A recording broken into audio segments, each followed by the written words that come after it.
Salut mes petits pragmas. Je sais pas si vous vous rappelez, mais au tout début de la chaîne, je vous ai dit qu'on parlerait de permaculture quand même, hein. Alors je suis censé vous faire des vidéos permaculture sur le terrain, tous les 15 jours, un mois. Là, avec ce qui tombe, c'est pas possible. La dernière vidéo qu'on a faite, elle est foirée parce que je sais pas pourquoi, il y a eu un filtre qui s'est installé pendant qu'on filmait, et du coup l'image est floue, c'est trop bizarre. Donc, pour compenser, j'ai trouvé un article, un témoignage. Peut-on vivre de la permaculture? Et donc, on va lire ce témoignage et on va voir ce qu'on peut en dire. Alors, je l'avais parcouru en travers, hein, les premières lignes, histoire de voir de quoi il en retournait. Mais là, je vais lire ça avec vous. On va dézoomer pour que vous puissiez le lire. Je vais lire ça avec vous de façon à ce que on le commente ensemble, suivant ce que j'en pense, suivant ce que j'y vois dire ou quoi que ce soit. Alors, peut-on vivre de la permaculture? Des vraies réponses à une fausse question.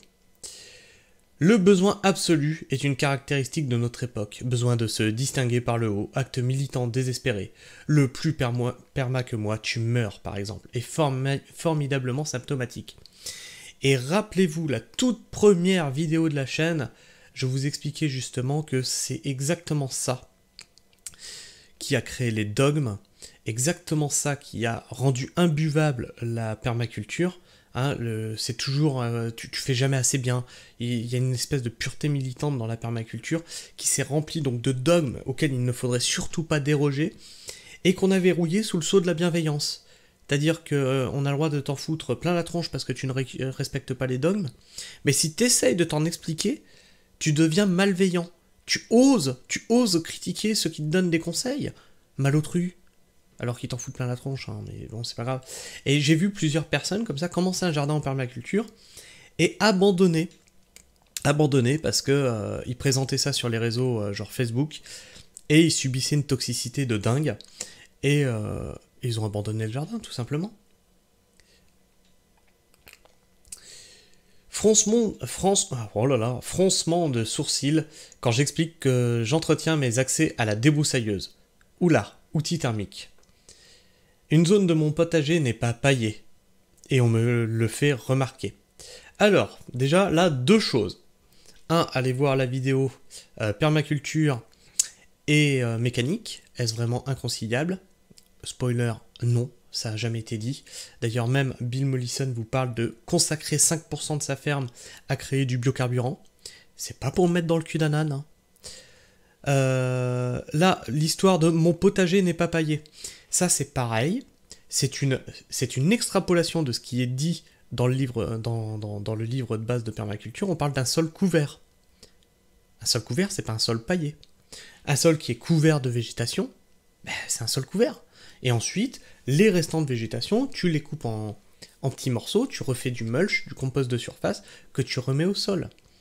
Rappelle qu'il faut être le moins dépendant possible des intrants extérieurs. La paille, elle vient d'où? Vous la produisez vous-même? Moi, je pense pas, non. J'ai installé des plantes non indigènes et on me parle de concurrence avec les végétaux locaux.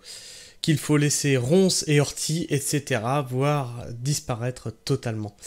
Oui, alors, spoiler, les radis, ça pousse pas au milieu des ronces, hein. Non, non, juste comme ça.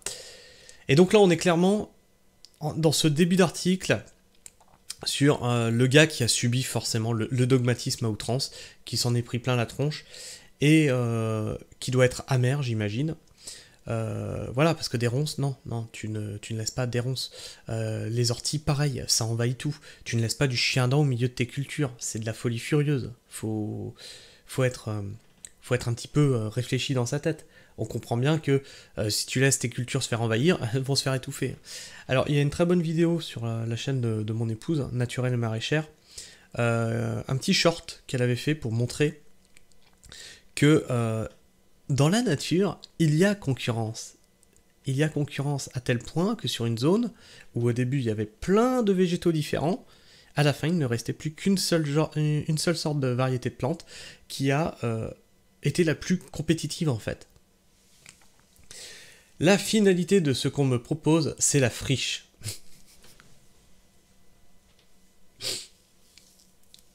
Non, je rigole. Je rigole parce qu'en effet, alors pareil, là, je sais pas quoi vous dire, moi, allez voir la vidéo, le coq biaisé par les maths. Parce qu'en fait, quand on vous parle de permaculture, c'est exactement le modèle qu'on vous montre. C'est une friche, en fait. Et on vous dit que ça marche. Sauf qu'en réalité, vous n'avez jamais de quantité. Je veux dire, on vous montre souvent des forêts comestibles, des jardins forêts, des friches qu'on fait passer pour de la permaculture. Spoiler, c'est pas de la permaculture. Et on vous donne jamais de quantité. Par contre, on vous dit que ça peut remplacer l'agriculture. On vous dit que le jardin forêt peut remplacer un verger. Sauf que d'accord, moi je veux bien tout ça, je veux absolument bien. Mais pour comparer, il faut des quantités. Qu'on puisse comparer à un verger traditionnel. Est-ce que c'est mieux ou est-ce que c'est moins bien? Est-ce que tu vois, qu'on fasse une comparaison. Donc là, on est dans le dogme. Je sais que je vais me faire attaquer dans les commentaires. Et à cela, je vais dire, lisez les bouquins de Bill Mollison. Juste lisez-les. Sans idéologie derrière. Je me suis fait avoir pareil. J'ai, moi, travaillé en permaculture, ça fait maintenant depuis plus de 10 ans. Il y a des choses qui marchent très très bien sur des petits potagers de 10 à 100 mètres carrés. Changez juste d'échelle. Nous, on est parti ensuite sur 6000 mètres carrés, ce qui est faisable dans un petit potager. Ça n'est d'un seul coup plus possible quand tu changes d'échelle. Ça va pas être une petite botte de paille carrée qu'il va falloir que tu ramènes. Ça va être 10 meules. Et tu comprends que le temps que tu passes à mettre tout ce truc-là, tu le passes pas à produire. Il y a plein de choses comme ça, les intrants, etc. C'est des tonnes et des tonnes. Et en fait, relisez juste le livre de Bill Mollison. Vous avez raté plein de trucs. Et j'ai fait pareil que vous. J'ai juste fait pareil que vous. J'avais cette idéologie pareille derrière la nature fait tout bien tout seul. Vraiment.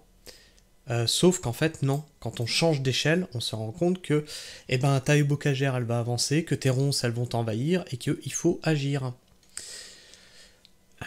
Enfin bref, on va continuer à lire cet article. Je sens que la vidéo va être un peu longue. Mais mon objectif à moi, c'est la production. Et théoriquement, la permaculture, son objectif, c'est la production. Et même une très bonne production. Or, vous comprendrez bien qu'on ne peut pas produire au milieu d'une friche, on ne peut pas produire au milieu des ronces. C'est même le premier principe de la permaculture. Voilà, c'est le premier principe de la permaculture. Merci, monsieur. Le but initial de cette dernière est de mettre en place un écosystème cultivé, avec une finalité pour l'humain, prendre soin de l'humain. Je vois pas comment on peut prendre soin de l'humain si on ne le nourrit pas déjà. Là, il y a un bins. On ne sauvera pas le monde, le ventre vide, et charité bien ordonnée commence par soi-même. Je vous jure, c'est pas moi qui ai écrit l'article. Je vous jure que c'est pas moi qui ai écrit l'article. C'est pour ma part un profond sujet de réflexion, et l'argent étant le nerf de la guerre, la légitimité de toute chose se mesure par et pour lui. Et oui, sans argent, t'achètes pas de graines déjà, sans argent, tu peux pas acheter de paille à ton fournisseur de paille, qui est un agriculteur, etc., etc., etc. Et puis, quand tu as une exploitation, tu as des charges aussi, il faut les payer. Tu les payes pas en radis, tu les payes pas en navet, tu les payes pas en salade. Alors, peut-on vivre de la permaculture? C'est la question qu'on me pose le plus souvent, et c'est toujours un sujet épineux. D'autant que, et je l'ai toujours dit explicitement, le système mis en place chez moi n'a pas vocation de production économique, mais avant tout d'autonomie alimentaire et d'expérimentation. Vous allez comprendre pourquoi. Permaculture versus agriculture. On compare tellement souvent les deux, alors que c'est tellement incomparable. Peut-on mettre sur le même niveau ces deux systèmes aussi différents? Non, et pour plusieurs raisons. Nous ne sommes absolument pas sur les mêmes intervalles de temps. L'agriculture se base sur des cultures annuelles, et la production commence de manière optimale dès l'année N. C'est pas tout à fait juste, enfin on va voir où tu vas en venir. Un système en perma va mettre des années à s'installer. Ok, je vois où tu vas en venir, t'as raison. Déjà, il est basé sur des plantes vivaces et ligneuses qui, pour certaines, mettent plusieurs années à fructifier. Ensuite, c'est un système... Alors là, il parle des arbres. Techniquement, il parle des arbres. Alors pareil, permaculture, c'est souvent associé à l'agroforesterie. L'agroforesterie, on va vous dire beaucoup que ça ne marche pas. Pareil, donc, je vous invite à aller voir la chaîne de mon épouse, hein, Naturel et Maraîchère. On a planté 150 arbres sur, voilà, au milieu des cultures. Ça pousse, hein, ça marche très bien. Ensuite, c'est un système que l'on va tendre... pardon, attendez. Vivace et ligneuse, qui pourrait ensuite... L'optimum d'un système issu d'un design en permaculture mettra des années à s'installer, voire jamais d'ailleurs. Le premier écueil s'installe donc ici. Quand on veut s'installer paysan, cet argument a peu de chances d'orienter favorablement l'opinion du Crédit Agricole ou de la Chambre d'agriculture. Et je n'ai pas parlé de l'année d'observation nécessaire avant de lancer son système. C'est une bullshitterie ce truc. Faites. Commencez à faire. L'année d'observation, c'est une bullshitterie. Je vais vous expliquer comment on a fait. Nous, on a visité le terrain et on a pris tous les renseignements auprès du vendeur qui nous a expliqué l'ancienneté du terrain, comment il se comportait, il y avait une source, etc. Comment se comportait la source, comment était le terrain en hiver, comment était le terrain en automne, comment était le terrain en été, très sec. Tout ce qu'il avait accueilli avant, c'est-à-dire que de la pâture, pourquoi il avait accueilli que de la pâture, etc., etc. En discutant ensuite avec les anciens du hameau, on a réussi à trouver pourquoi il y avait autant de cailloux, etc., etc., dans le sol. Donc faites, de toute façon, si vous faites une erreur, vous pourrez toujours revenir dessus. Il n'y a pas de... Je veux dire... Il n'y a pas de choses sur lesquelles vous ne pourrez pas revenir en arrière. Encore dernièrement, j'ai fait une erreur qui m'a fait perdre 1 an. Je suis revenu 1 an en arrière, en fait. C'est pas grave. C'est pas grave, c'est comme ça que vous apprendrez. Mais l'année d'observation, c'est de la merde. Ensuite, il faut vivre. Et tout de suite, même les permaculteurs paient leurs factures. Eh oui, je ne connais pas de personnes qui ne payent pas de factures, mais enfin bon. Quand on en écoute certains, on a l'impression qu'on vit au pays imaginaire, où il n'y a pas besoin d'argent, il y a besoin de rien. Certains ont, d'ailleurs, on a même eu le coup de oui, c'est pas normal que tu vendes tes légumes. La permaculture, c'est prendre soin de l'humain et partager les surplus. Donc tu devrais les donner. Et à côté de ça, ils applaudissent des fermes qui vont te vendre des formations à 1500 €, tu vois. D'accord, je vends ma production, je te vends pas du vent. Enfin bref. Je comprends pas en fait la logique des gens. Même les permaculteurs paient leurs factures. Certains ont même des voitures et des loisirs. Une honte! On voit donc que la radicalité doit s'assouplir pour pouvoir dégager un revenu rapidement. Et on doit donc penser en termes de compromis, en tout cas dans un premier temps. Et effectivement, il faut trouver des compromis. Et surtout, il faut se replonger dans les livres de permaculture, je vous assure. Tout y est en vrai, tout y est. C'est juste que on s'est mis des œillères et on est rentré dans une certaine idéologie, comment je vais dire, un peu extrémiste sur la nature, en fait. Je pense qu'il y a eu à un moment un rejet de l'agriculture conventionnelle. Donc on a rejeté un extrême pour faire l'extrême inverse. Il y a un entre-deux en fait. Un marché totalement biaisé. Est-ce que tu vas parler de ma vidéo du coq biaisé en fait? L'agriculture est massivement subventionnée. Les agriculteurs sont devenus les premiers fonctionnaires de l'Europe. La moitié du budget européen part dans les subventions agricoles, soit un budget de 408,3 milliards d'euros, sur la période 2014 à 2020. Donc sur 6 ans, 408 milliards d'euros sur 6 ans. La légitimité des aides dépend de la participation complète ou partielle au système, que ce soit par le processus du BPREA, brevet professionnel responsable d'exploitation agricole. Ce truc aussi, c'est une belle saloperie. Alors, le BPREA, il va vous apprendre à gérer une entreprise. Il ne va pas vous apprendre à cultiver des légumes. C'est juste, il va vous apprendre à gérer une entreprise et à avoir des terres. En fait, voilà. Vous allez avoir des terres, super. Et puis derrière, vous n'aurez aucune compétence. Sauf, ben, vous allez faire 2-3 stages avec des exploitants. Ben, il faut espérer qu'ils vont vous apprendre les bonnes méthodes et qu'ils ne vont pas se servir de vous comme d'une main-d'œuvre à bas coût, ou voire complètement gratuite, et où vous n'apprendrez rien. Mais les BPREA ne vous apprennent pas à cultiver. Si vous n'avez aucune base de comment fonctionne un sol, si vous n'avez aucune base de comment se développe un légume ou quoi que ce soit, ça c'est de la merde. C'est juste de la merde. Et donc avec le BPREA, vous avez des DJA. Tout ça, nous on ne l'a pas eu, hein, parce qu'on n'a pas fait le BPREA. On s'installe donc avec un BEPA, brevet d'études professionnelles agricoles. Et donc on n'a pas eu le droit à toutes ces aides parce qu'on n'avait pas fait cette formation-là.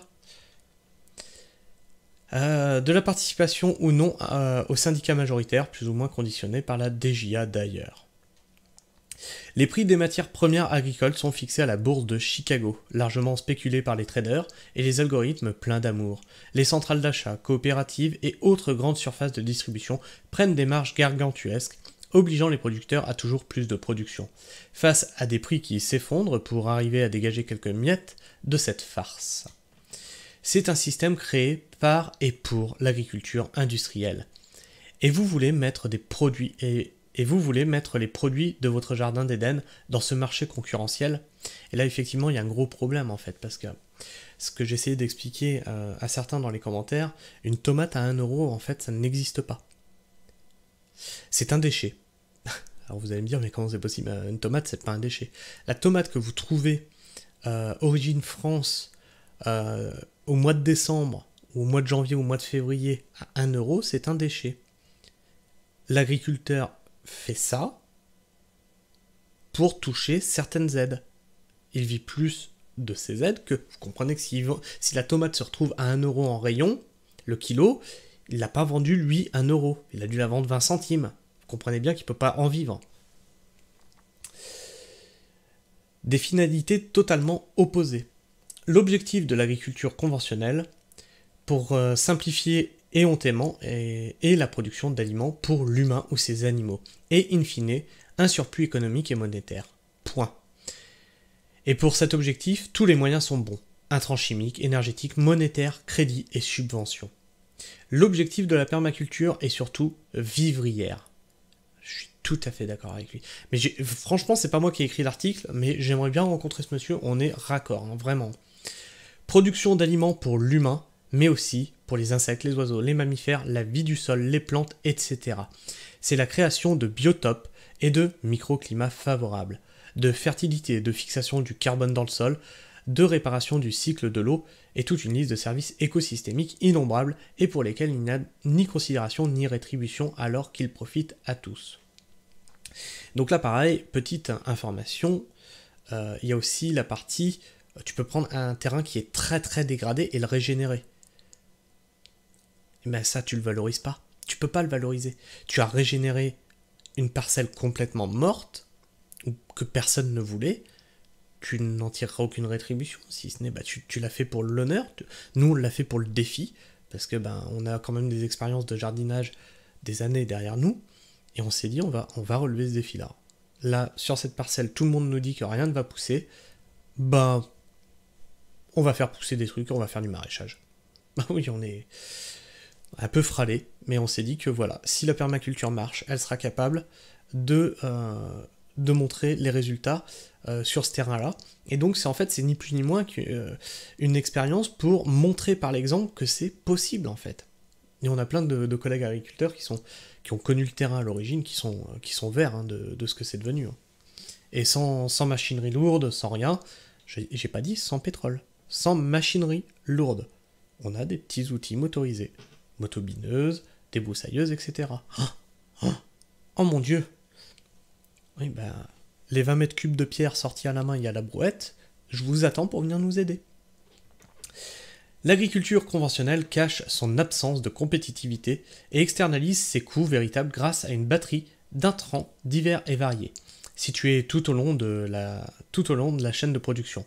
Eau, pétrole, alimentation industrielle, produits chimiques, insecticides, fongicides, désherbants, conservateurs, antibiotiques. Mais également le matériel agricole, les crédits à la banque et surtout les subventions, voire plus bas. Ces articles permettent de produire toutefois des plantes malades et des animaux malades, sur des sols malades, voire morts.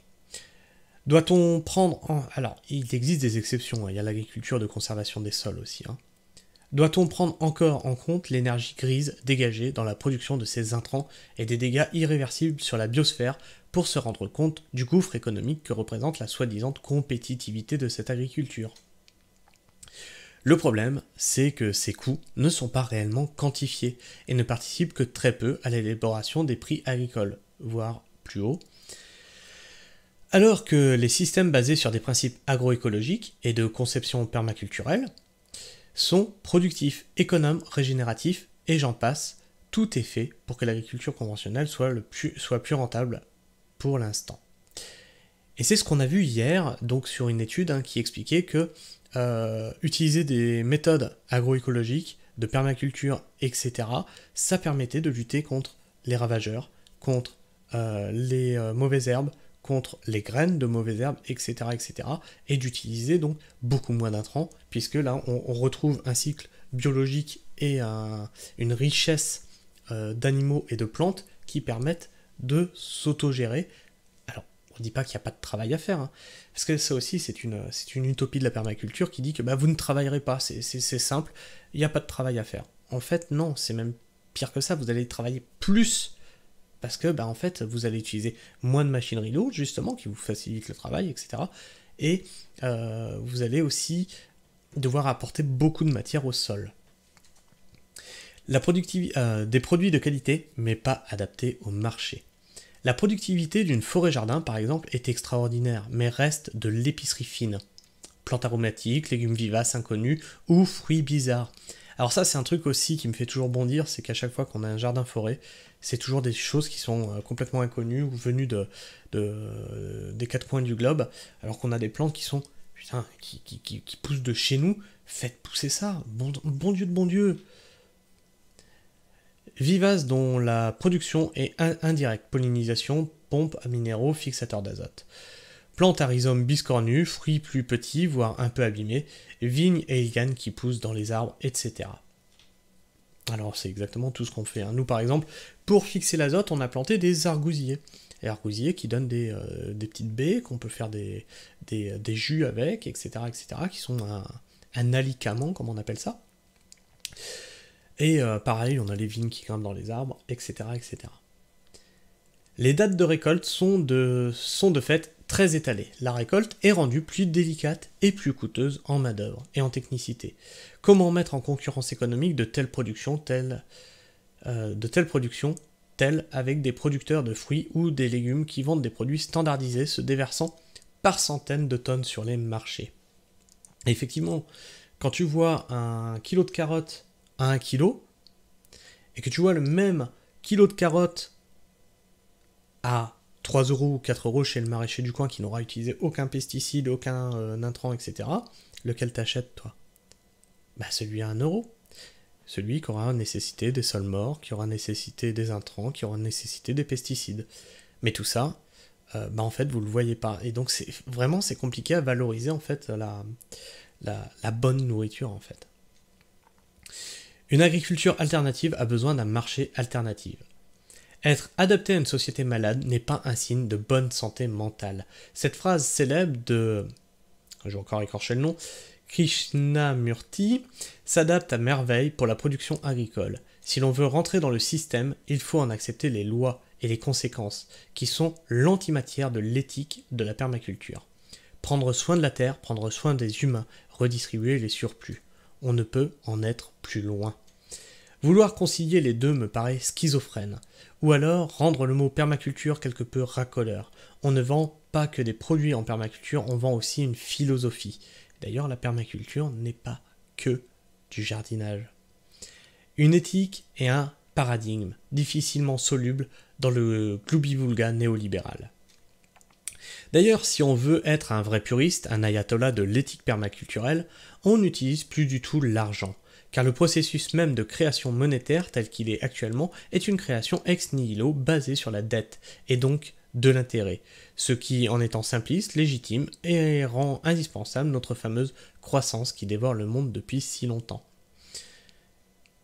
Heureusement, il existe un marché local, bio, Alors là, tu tombes encore dans le panneau, le bio est une impasse.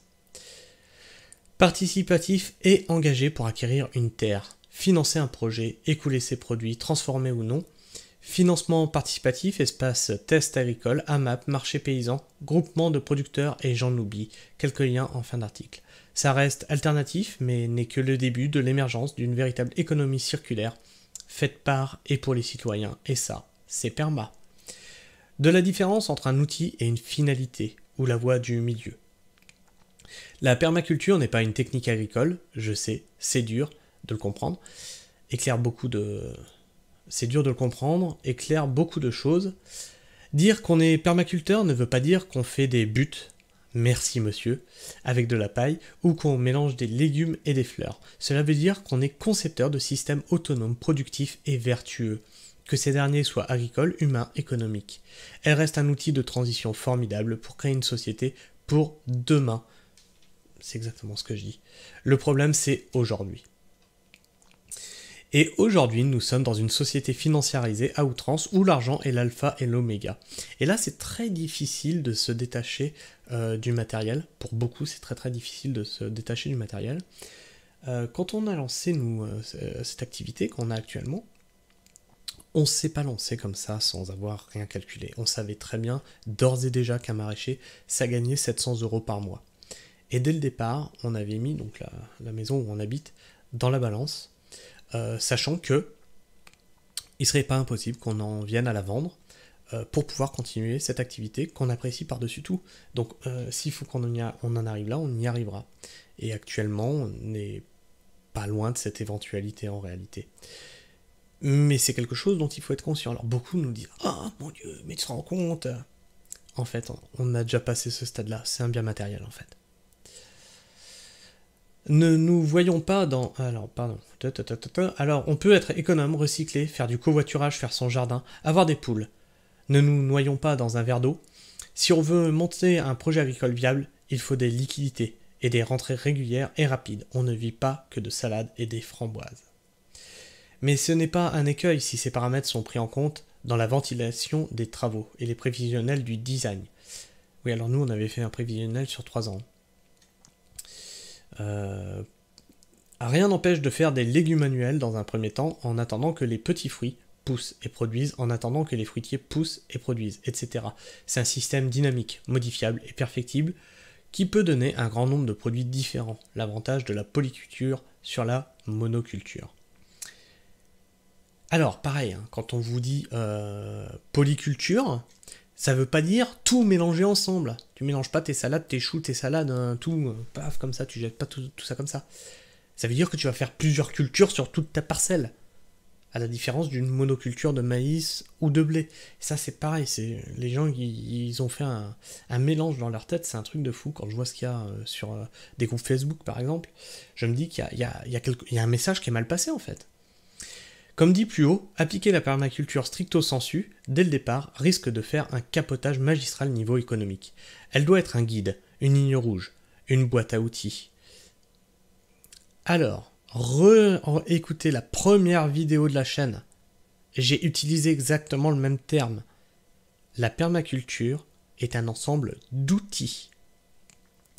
On doit faire la conception de son projet, c'est un outil indispensable. On doit garder à l'esprit les principes de la permaculture comme cadre global, et on obtiendra un système pertinent, autonome et fertile. Mais n'oublions pas que les effets écosystémiques d'un bon design en permaculture ne se feront sentir qu'au bout de plusieurs années. Ou pas d'ailleurs. La terre-mère nourricière a ses raisons que la raison ne connaît pas. Et comme il faut plusieurs années pour faire refonctionner un sol en bio, après du tout chimique, il y a certainement un certain délai avant que les besoins des uns soient remplis par les produits des autres, comme il se doit. Cette temporalité n'est plus du tout celle de l'homme occidental néolibéral qui doit payer ses factures. Même si la permaculture nous laisse à tous des étoiles dans les yeux et des raisons d'espérer, le non-dogmatisme doit être de vigueur. Monsieur, je t'aime. Ou madame, je sais pas qui a écrit cet article. Le non-dogmatisme doit être de vigueur. Et sur cette chaîne, qu'est-ce que je vous ai dit? J'oppose le pragmatisme au dogmatisme. Car il n'y a rien de moins ouvert que la fermeture d'esprit, et comme disait Roland Barthes, il n'y a pas de grandes œuvres qui soient dogmatiques. Prenez-en de la graine, les permaculteurs extrémistes. Noyez-vous dans vos dogmes, mais n'oubliez pas ça. Il n'y a pas de grande œuvre qui soit dogmatique. Il faut accepter de penser en termes de compromis et d'évolution vertueuse dans le temps. Un des principes de la permaculture est d'utiliser des solutions petites et lentes pour éviter de se casser, justement, la figure en beauté. Il sera toujours temps, à l'avenir, d'adapter son système, d'affiner ses stratégies et de s'approcher d'un équilibre naturel et économique pour que la sobriété heureuse ne se transforme pas en précarité subie. Et donc, voilà. Une vidéo un petit peu longue. Je pense qu'elle était nécessaire.